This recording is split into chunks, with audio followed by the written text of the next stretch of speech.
started. You have a injury update on just your team coming off the bye. Some of those key guys that Tommy Hill, Alvano, some of the other players. Yeah, Alvano kicked yesterday. Still day to day. I'd expect Tommy to have a chance to play this week. He was all set to play last week and actually ruptured the plantar fascia as he was running onto the field and after the tunnel walk. So, which is a good thing because when you rupture it, it's very painful. So it just comes, but it kind of alleviates the problem. So Tommy practiced all last week. So I'd assume Tommy has a chance to play. So other than that, I don't know if anyone special, but I think we're pretty healthy. What type of challenges does their offense, which has been riding pretty high, present for a defense? I mean, well, they're leading the Big Ten in passing, and I believe they're close, if not the top in rushing. They're top 10 in the country in offense. They're top 10 in the country in defense. They're the only team that hasn't trailed all year. They've scored 80 points in the fourth quarter. So this is probably a top 10 football team we're facing, right? It's one of they started the season unranked, so they're not maybe getting the due that they're supposed to get, right? I mean, other people can lose to a bad team and they'll keep them in the top 10 because whatever they started in the top 10, But Coach Cignetti's done an amazing job. The quarterback's absolutely fantastic. They got playmakers. They're good on special teams. It's a great team. It's kind of hallmark of the era, right? The transfer portal, NIL era, being able to take, I don't know how many it was, 10, 12 guys from his former school. Is this something we should just get used to in college football from here on out? Yeah, everyone has to forget the logos and the names and just like, oh, well, this team's always been good or, whatever. I mean, Vanderbilt backs up a win against Alabama with a win over Kentucky, who's probably the best defense in the SEC, right? Because they've got a dynamic quarterback. I'm sure they have. I won't really watch them, but I spent Saturday watching college football, and every game's starting to come down to the end. You're really starting to feel the impact of the 2-minute timeout, especially at the halves. People that play the middle eight right, have an advantage. And then your roster, your roster, how healthy you are, but yeah, I mean, you can have a really good team and all of a sudden lose them one year. I think in college football now, if you lose a coach to a better job or a different job, it can decimate your program. It can be a quick fix for another program. So there's a lot of things that are just different, and I think everyone's going to have to just kind of, like you said, just kind of get used to it. And you could probably lean more on the transfer portal because, I think there's pretty good NIL support here, but you have chosen, I think, to build it a little bit more systematically, maybe more, slow cook it a little bit. Why is that just your global opinion of why you wanted to do it that way? Well, I just don't believe in running kids off. We're still associated with a university, right? Like, I don't think that's what Nebraska wants. So, but again, like, if I was coming from another college, it would have been a little different, I just was coming from the NFL, so, But I'm not in any way, maybe I would do it differently now if I did it later. I mean, we did the portal pretty good this year, I think. Isaiah's been pretty good. Jamal's been good. I mean, we've done the right things. I just, the teams that I want to be like, in terms of their records, recruit really well. And I think we can recruit really well. I think recruits are figuring out that, like, they can come here. And so I think our recruiting will get better and better and better. You just have to win. You have to win a little bit, right? And so, and be, you go back to this year, you guys asked me what my goals were. They were to be relevant. This is a relevant game. The next game's a relevant game. The game after that's they're all relevant, based upon what we've done the first 6 games. So, but yeah, I'm just not here to run kids off and get rid of kids. That's not my deal. There's a time and place for that, if a kid's not doing the right things. But I wanted to be their coach. You mentioned early in the year, I think it was when you got ranked for the first time, that there was that whole hunter versus hunted mentality that your kids would have to get adjusted to. What kind of a sense do you get for the dynamic of that conversation going into this game, and how maybe it's a little bit flipped, if you feel like it's flipped at all? Yeah, I think coming out of that Illinois game, we learned a lot of very, very valuable lessons. I think we applied those versus Purdue and Rutgers in many ways. I thought we had the right attitude playing in those games. You're watching college football this week, and like every good game comes down to the last possession, like it's an NFL game. And so, hopefully the last 2 weeks have gotten us used to that.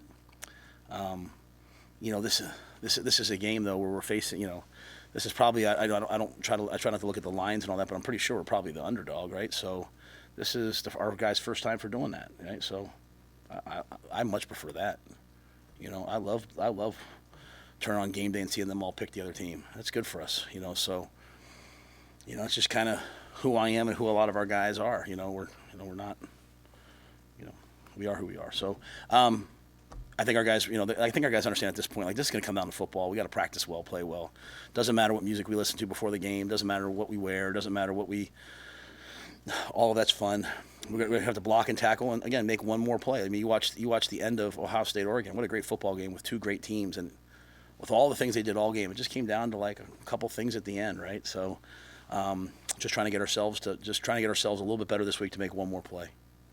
You said after the Illinois game that wasn't Nebraska defense, your players echoed the same sentiment. What have you seen out of them now? Just 17 points in the last two games, biggest changes. Yeah, they played a lot better. I think the biggest thing is, even to go back to Illinois, like, it was a couple crucial mistakes in crucial times, and we didn't tackle at the level we wanted to. I mean, that's an outfit that went out there against Purdue this week and scored, 55, 59 points. I mean, so Altmaier's an excellent quarterback. So globally, I mean, it probably wasn't terrible, but it just, we have a standard for the way we play. We can't, if the other team's better than us and they score, that's fine, but, like, the way the film looks, the way we hit, the way we contact, the way we get off blocks, the way we communicate should be better. And I thought on that night that was a tense defense that just wasn't quite playing to the level they were capable of. And had we known Tommy was hurt that badly, I think, maybe he doesn't play that first drive, But, Tommy's such a team guy. He went out there and battled, and we adjusted. Sierra's done well since then. I know at first the excitement was just Javin getting back on the field. How have you seen him do with the short runway he's had, sort of to jump back into taking on more snaps and all Yeah, that goes with it? Javin's done great. I mean, I think he played like 13 or 14 snaps. You guys probably know the numbers better than me, but the goal was like 10 to 15 snaps the first game. I think he played 25 or so the second game, roughly. This is a great game for him, to play in, because he's so athletic, freaky athletic. He can play the run and the pass. And again, this is a really balanced offense that we're facing. The run game is well put together, and the backs are excellent. So hopefully Javin can give us 30, 35 snaps maybe this game.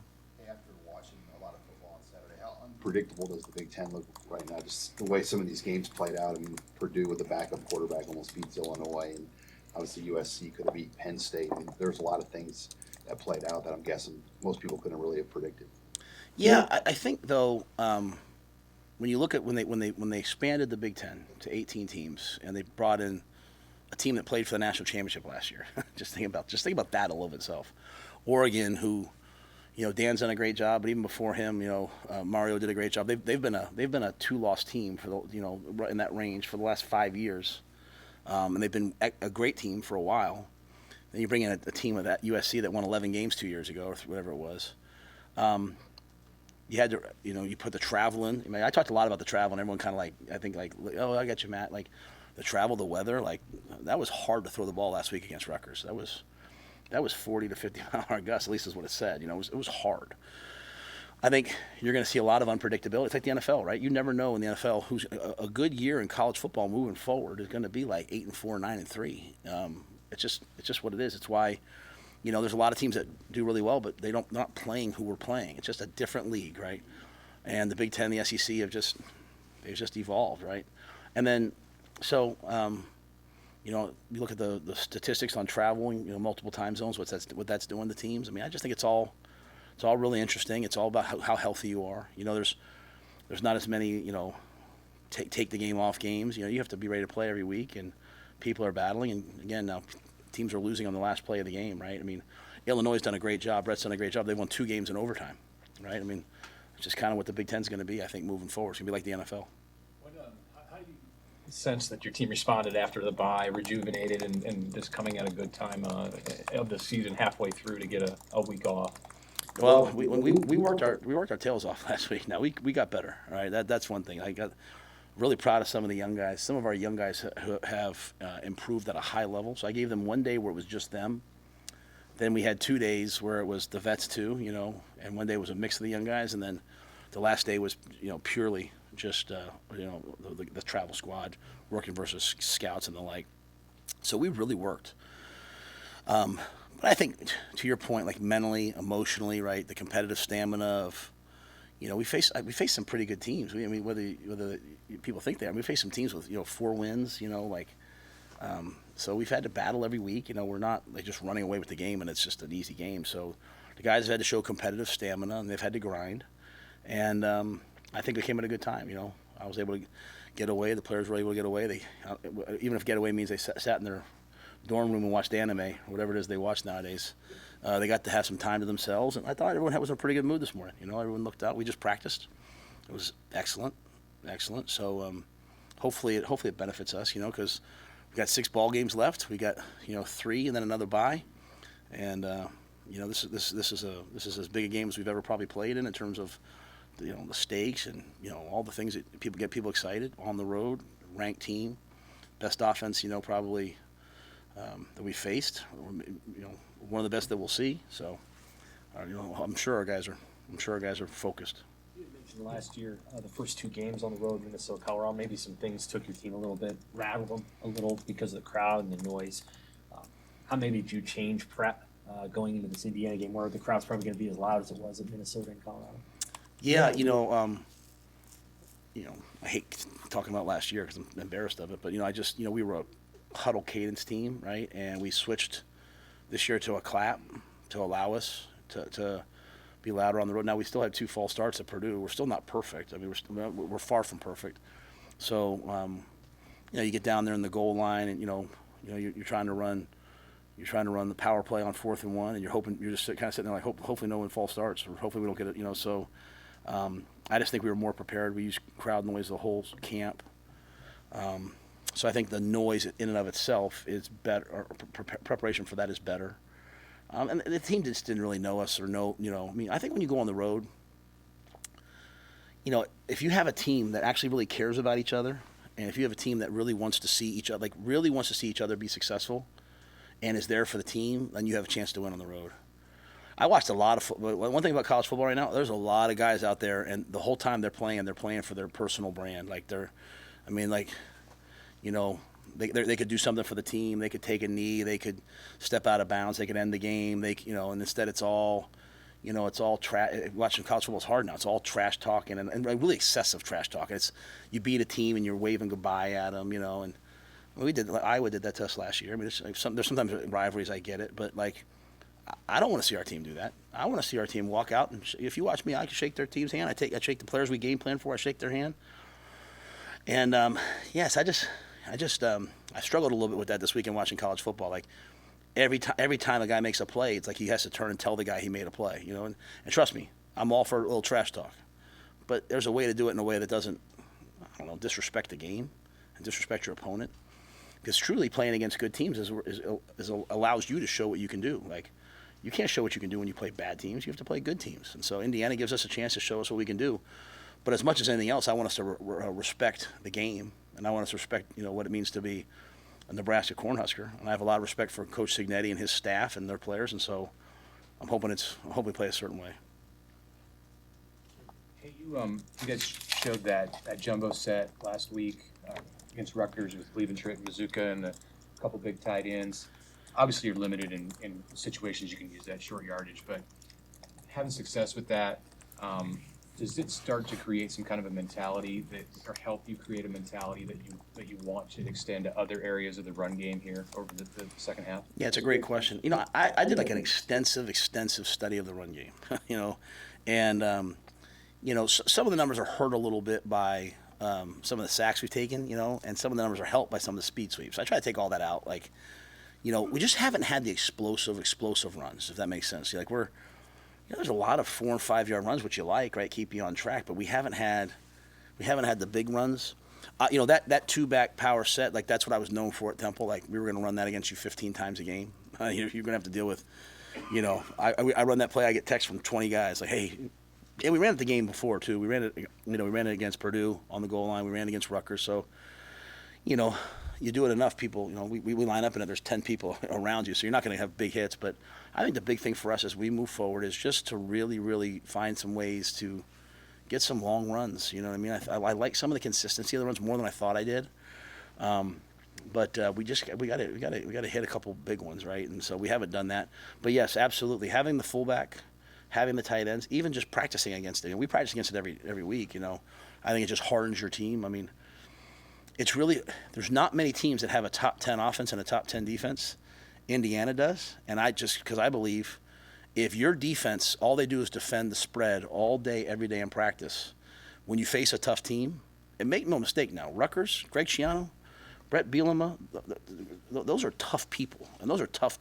We faced 3 straight teams with a defensive coordinator as a head coach. Like, you know, they're going to run the ball, and they're going to grind you, and you're going to be physical. But if your defense never sees it till game day or with the scout team, it's really hard to be a physical defense, right? So I feel bad for some of these guys, these defensive coordinators. They go play for an offensive head coach who's a play caller, and some guys can do it, and they get fired. And everyone's like, he can't coach. Well, you're not getting hardened, right? You're not getting. If you play in this program, you know, we might not ever beat, you know, top 10 in passing, you know, like, but we're going to run power, and we're going to run duo, and we're going to run counter, and you're going to see those things in practice. And so when you get to the game, it's never really a shock. And so. But yes, to your point, I think one of our major emphases this, you know, moving forward is just getting a little bit better in the run game. You know, fixing some of those things on special teams. We're making a lot of good plays on special teams, but the catastrophic plays are killing us. And you know, trying to fix 1 or 2 of those things and see if we can be a better team. There were a couple moments on Saturday in college football where clock management just became a topic of discussion. In one case, or in an early game, a player could have gone down in bounds and ended the game essentially, but scored a touchdown. And then there was the USC game, the clock there. Obviously, at the end of the Ohio State-Oregon game, how do you look at clock management? Do you have a guru that helps you with that? Like, how do you navigate that? And has the philosophy around clock management changed? Well, the first thing I'm going to say about clock management is just like we study it every week. We study every decision that was made. Sometimes the guys on TV, with all due respect to them, haven't done that, and they'll say like, "What?" Like I remember we were playing the Packers. We were down by 11, and we went down, and on second down we kicked a field goal before the 2-minute warning, kicked it off, and I'm getting killed by the announcers, just killed. Like, why would they do that? Meanwhile, the analytics community is like, "This is brilliant. Finally, someone did this." Like, we kicked the ball through the end zone. Now with 2:06, they have the ball left, so it's like you have to be careful what is bad clock management, right? And then you look at actual good clock management. Part of it is, do the coaches make the right decisions? And then do the players make the right decisions? Because like sometimes it's like, hey, we're going to run this play. You know, you got 6 seconds. Hey, get down. We have a timeout. Sometimes the things people don't even recognize, like at the end of the game on third down, Dylan rolled left to try to throw the ball to Jacory on third down. And he wasn't there, and so instead of throwing away, he took a sack. Now, it's a minus 16-yard sack. You don't really want that. But that's us saying, hey, if it's there, throw it. If not, take a knee. So the clock runs. They have to use a timeout. So it's all these little things sometimes that I don't think show up. But, yeah, Sean Patton, I had a guy at Carolina, Taylor Rajak, who was really, really excellent and really helped me learn a lot of, like, things as it relates to the 2-minute warning. And then that process now, you know, we use 2 outside services to help us. And then Sean puts together a tape every week. We show a tape to the guys every Thursday. You know, don't be dumb, and just showing like, hey, mistakes made throughout the week. And then I watch all the decisions people are making, right? And, you know, so sometimes I just say, you have to be careful. Like sometimes people will say like, oh, they should have used their timeouts there. Well, you know, right as the clock's running down to the 2-minute warning and you're behind, you can either use your timeouts before the 2-minute warning, or you can wait till the 2-minute warning and use them after. And there's merit for both. I just think, Sam, as long as you have a philosophy of this is why we do this, you know what I'm saying? Like, and sometimes it's as simple as, oh, we can stop these guys, or man, we're struggling to stop these guys right now. Like those are 2 different things that, you know, like I go back to the Illinois game. Like a lot of people ask me like, why did you call timeouts when they had to punt, but then not run a play? Well, you know, I wasn't going to run a play from the 12. My hope was that the punt return would go into the end zone. We get the ball at the 25-yard line with 30 seconds, and hey, Dylan, let's go, right? But two drives before the ball. So it's all these little things that come into it. I think the best thing you can do is have a philosophy. And I like this stuff. That's why I talk so much about it, because this is, to me, is real football. Like, I like this, but I also think it's what do your players understand? Because in that situation, Dylan takes a sack. It looks ugly, but it's the right thing to do. You know, against UTEP, he throws the ball in the end zone with 8 seconds left, and we catch it with 1 second, so we would have had time to call timeout if it was in bounds. I think you have to prepare them. But as the season goes on, man, it's like you can't rep every situation every week. And so hopefully your guys have been schooled and taught. You know, we had a bad play last week against Rutgers where we ran out of bounds on 3rd and 22, right? And that's not on that player. That was 100% on me not making the communication of, hey, this is, we call it a certain word, like, hey, stay in bounds. So I think it's real football. That's the great thing about the 2-minute timeout coming to college. The extra timeout adds all these layers of decision making that you have to make. Right? It used to be really simple. Now it's way harder, in my opinion. Which is good. And I could talk. I like reading about it. There's podcasts I listen to about it. It's pretty cool stuff. Is Dylan sort of built that way like you? Have you found that he's ahead of the curve and sort of diving in deep into the clock management stuff and all those? Yeah, Dylan dives into everything. Dylan woke me up in my office this morning. He came in and banged, and I woke up that's him. Like, he's here first thing in the morning. He's texting me. He's going away this week, and he's on the plane. He's like, hey, can you watch UCLA? He's watching the tape on the plane. Can you watch UCLA play 24? Like, he's just a whole other level. But at the end of the day, it just still comes down to being in the moment, and that's the hardest thing for all of us, right? Like, how often are you guys like watching a TV show but also have your phone out? Like, I have it all the time. It's a bad habit. Like, being in the moment, and so in the moment, anticipating it and then making the right decision. That's the secret sauce, and it's the difference between winning and losing, especially for a ball club like us. Everything's going to be close.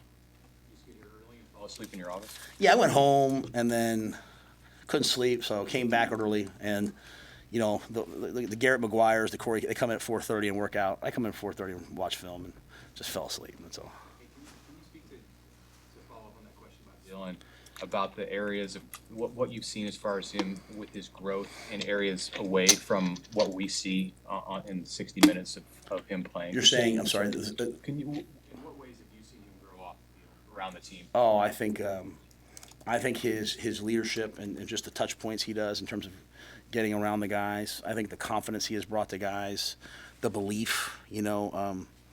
I think just something as simple as like Jacory's a young player. We're asking to play 3 different positions, and just him constantly getting with him and talking to him. I think those things are really good areas that he's been excellent at and improved at. I think he's done a great job. When you're that talented and you're having that much success, there's always going to be a ton of voices, saying, hey, you should do this, you should do that. And he's just very focused on, like, this is what I'm being asked to do here. I've been really, really pleased with all those things. And I think he's really good about, every week he tries to find 3 things to improve upon. And I always tell him, like, after every game, write down how it felt while you were playing, and then write down after you watch tape what you saw. Because sometimes those are 2 different things, right? Like, sometimes we see ghosts out there in terms of, man, they're doing this, and then you watch the tape and build off of that journal. And I think he's so self-aware, and he's not afraid to be like, a lot of guys, man, they do not seek correction, and he wants to get corrected. He wants to be better, and it's a lot of fun coaching guys like that. Tommy Hill plays this week. How does that impact the rest of the cornerback position? Most importantly, C.R. Wright, given the way he's played the last few weeks. Well, I mean, I think you're going to need every corner you got versus this outfit. I mean, they got great wideouts, and they've got great run after catch guys. They can go get the fade. Really, this quarterback is playing as well as any quarterback in the Big Ten when you watch him, if not the best. I mean, he sees the field. He knows what you're in. He gets to the right spot. So we'll probably need all those guys. Tony has different packages, but just even in the rotation, right? I mean, they've scored 80 points in the fourth quarter. That's just fantastic. I mean, 80 points in the fourth quarter alone. I think it's like 80-17. They haven't given up a first quarter point, I don't believe. So excellent defense with tremendous edge rushers and dynamic offense. So, we'll probably need to see here a lot. We'll need Tommy if he can go. Again, Tommy's still, I feel good about it, but it's not a done deal. Like, he's got to get through the whole week of practice. And last couple of weeks I've told you I thought he was going to go, and just, for a corner, that's a tough injury now. To be, it's one thing to be a D lineman and play, 3/4 speed. It's another to be a corner. Did you award any new Blackshirts over the bye week? Yeah. Put Sierra in black because he's a starting corner right now. And the defensive guys came to me. They asked for Buschini to be in black. So we put Buschini in black. Why did the defensive players want that? I assume they told us. Why did they want Buschini? I think I think the way he's impacting the game defensively, right? I mean, I know I had talked to Jason Peter a couple weeks ago and asked him how that worked, and he said, at the bowl game, those guys would always get it. And then I asked someone else, and they said Coach Rhule, Coach Callahan did it once with a punter in the middle of the season. So I was kind of like, all right, well, I'll just stick with tradition. But I just think it's when the players, when Marquise Buford texted me at home, is like, Coach, we need Buschini in a black. I thought that was a tremendous message, whether it was the tackles at Purdue, or the game-saving tackles on the field goals, or just the punts he made last week. To get hit like that and come out there and not some guys get hurt and they come out and they finish the game. Like he accelerated. So, but again, I did it because it was from the players. You know, they feel like he's part of that unit. So let's roll. How big was the buy just for special teams to maybe kind of evaluate things closer and get things cleaned up? Oh yeah, Coach Darlington was at practice. He had a folder for me. He was ready to rip me. You know, I really take a lot of responsibility. I'm serious. You know, some of the coaches I take a lot of responsibility for some of the things, special teams wise. You know, just early in the year, you know, trying to get some young kids, and you know, like just not putting enough of the guys who I know can make plays on the special teams, and whereas Ed's one of those guys. You know. So just kind of reevaluating that and seeing, hey, who can go out there and make plays for us, and getting some other players on the team, and then just kind of, you know, seeing where we had never shown, we've never really been in this situation before. We've never had like blocks in the past, and so here we are, and we've got 5 block kicks this year. You know, that's like heartbreaking, you know, and so again, having a chance to go back and just study what we're doing, right? But to me, it's the same as in the run game. So my foot's cramping up, so forgive me. It's the same as the run game. Like, hey, what are we doing well? What are we not doing well that we should just get rid of or fix? And then, you know, who are the guys who can make a play that we're not using? And just kind of really taking a deep dive at that. And, you know, you hope that while we're in year 3 and year 4 and year 5, you know, you have things established. You know, in year 2, you're still sort of like, you know, trying to figure out who can do what. I know that probably sounds hard for people to hear, but it just – guys grow fast, they go quickly, they get better. So yeah, we're kind of, I would expect us to play way better on special teams moving forward. I'm excited for it. And you know, had I thrown that fake punt on the first play, maybe that game would have been different, right? We knew it was there. So maybe it's a lesson for me to be a little bit more aggressive early on. But we'll need to steal a possession against Indiana. You know, there's too dynamic on offense, and so, you know, how do you do that? Sometimes you run down and knock a ball out. Their punt returner is excellent. You go back and watch them at James Madison, they block a ton of kicks. So, I mean, they're going to come after us. We're going to need some guys to step up and play well. Thank you. So you guys have Valentino's this week?